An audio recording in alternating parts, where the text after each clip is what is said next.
The 18th century and the 21st century are constantly colliding.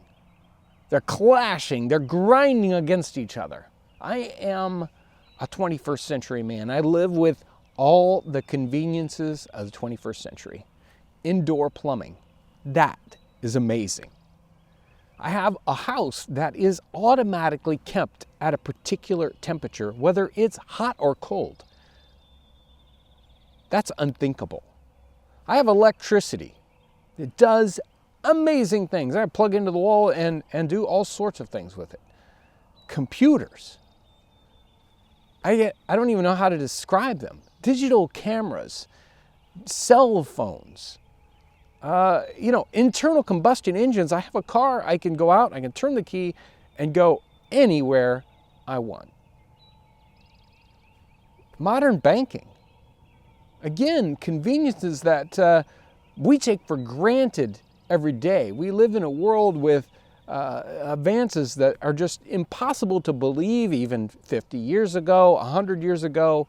It is truly amazing. And yet, I've chosen to constantly study the 18th century, even sort of imbibe it, more than just study it in a book, but we try to live little bits of the 18th century.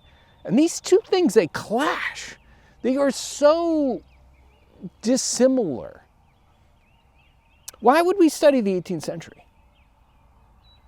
Isn't it interesting that we live with these great modern conveniences, that kings and mighty rulers of the past would have wished they would have had the things that we have today, just modern, everyday people, anybody on the street.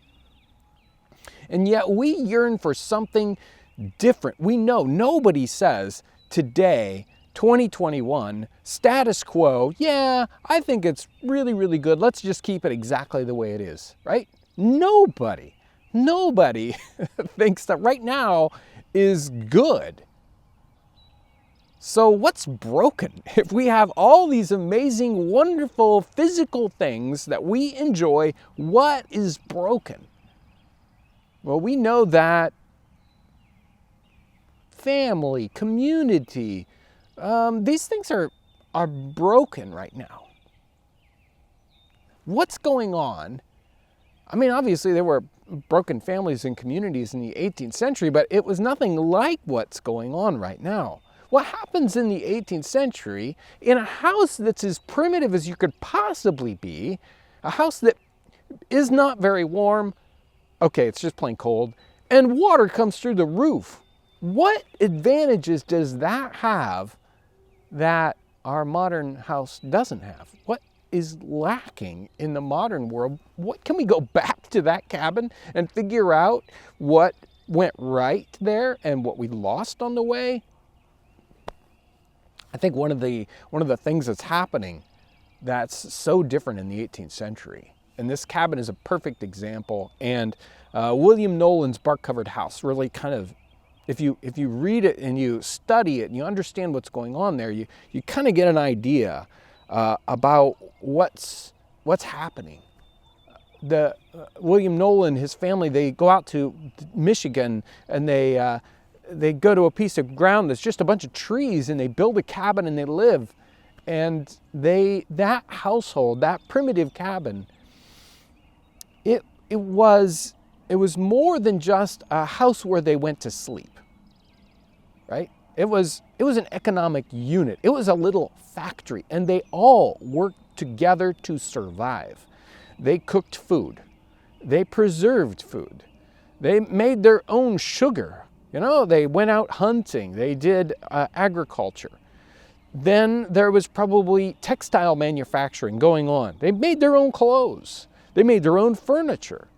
They had to create all the things that they needed. And every part of the family was working together to make that happen, to make that so that they could survive. It was a community effort, a family effort. Our houses aren't like that today. We don't have to make our own clothing. We don't even have to make our own food, for that matter. So even prepare it. None of these things are happening in a typical household today. Our households are places where we might go to sleep and we entertain ourselves, but it breaks the actual fabric of the family itself when the household isn't a little factory.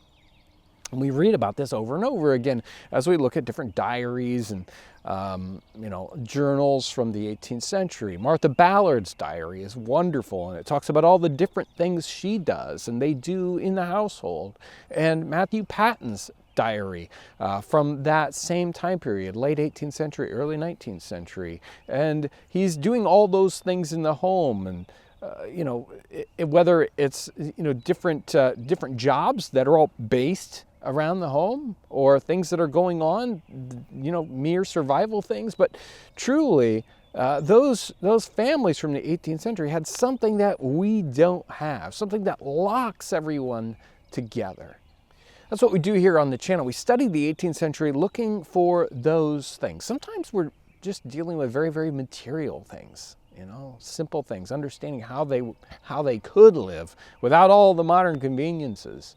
And sometimes we can dig a little bit deeper, and so we can find truths by just looking at the simple details of life. I hope you can come along, subscribe, come along and watch what's happening in the 18th century with me, because there are many things that we can learn from that. There are some things we don't want to bring into the 21st century. We don't want that from the 18th century, right? But if we don't know about it, then we can't understand it, we can't discern it, find the good things, find the bad things. That's what we do here on the channel. I hope that you've learned just a little bit about something that we can grab from the 18th century. I hope you have a great day, and thanks for watching.